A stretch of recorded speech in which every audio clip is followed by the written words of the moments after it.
लुसा गाली रे मोलकी आटा चाली मोर बहाना वाली रे फुल गजरा वाली देख ले हेटी मोर सुला बयसी धीरे धीरे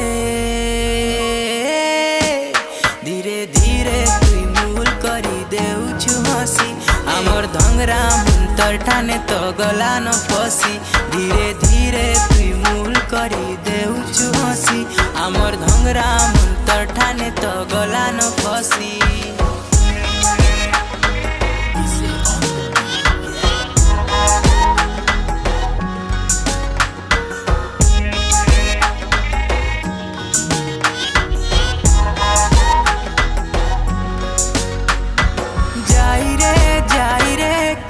कला जाई गाले चौकी करी अच्छे रे गाले चौकी करी अच्छे